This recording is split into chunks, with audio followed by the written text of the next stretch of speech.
I often see people give an excuse for going off the diet. They'll say, well, life happened, life got in the way.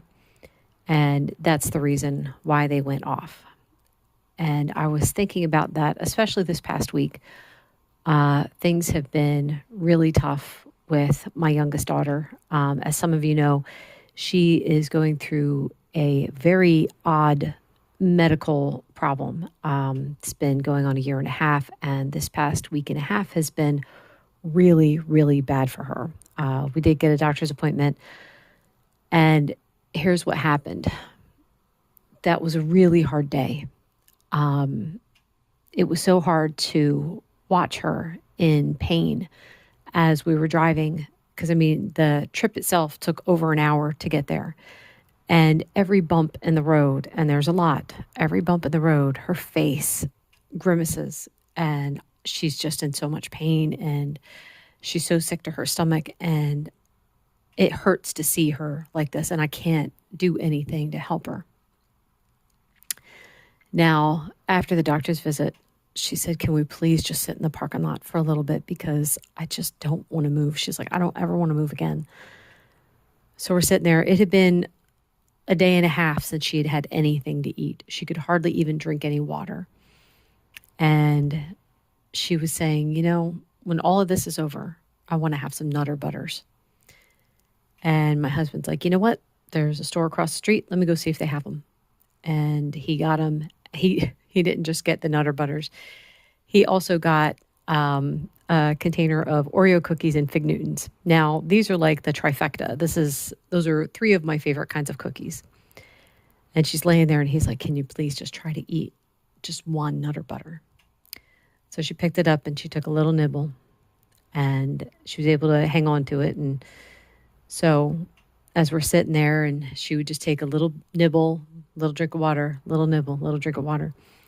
And she worked on that Nutter Butter for a while.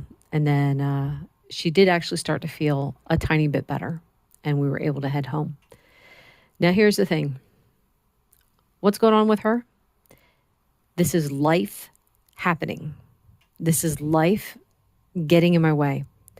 I had forgotten my lunch that day. I had packed a lunch to take with me, and I had completely forgotten it. Had my coffee with some extra butter, which was odd because I normally don't add extra butter, but I had a feeling that I should, so I did. It was good that I did because I needed it. But on the car ride home, I could smell the cookies. I can smell how good they smell. I remember how good they are. And I was like, I could have a cookie. I could have it. I'm hungry. And as soon as I said it, my daughter's looking at me and I'm shaking my head and she starts shaking her head too. And I said, you know what? I know what that sugar would do to me. All three of those cookies, they have sugar in them, and that would hurt me so bad. Life might come up and start happening, but I still don't have a good reason to have those foods. I knew I was going to be home soon. I could wait till I got home. It's not like I was going to die of hunger that day because I didn't have anything to eat. So no, I did not need to eat anything. The choice was there. Praise God, He gave me exactly what I needed in that moment to say no. And I didn't have any. I waited till I got home and I ate when I got home. Anyway, I put this out there not to pat myself on the back because it's not my strength. This is not, I don't have that kind of strength.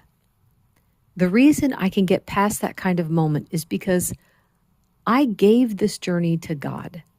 Now, I'm not perfect in any time I'm tempted. It just so happens that in that moment, I listened to God when He gave me the reasons why I shouldn't have it. I didn't dismiss them. I didn't try to reason them away. And I felt so good because it's like, it's feeling good getting past that moment, but it's also feeling good like, oh, good, now I won't have to worry about having a sinus infection for 3 days because I gave in and had sugar. Anyway, I hope this helps someone. Thank you so much for listening. Bye.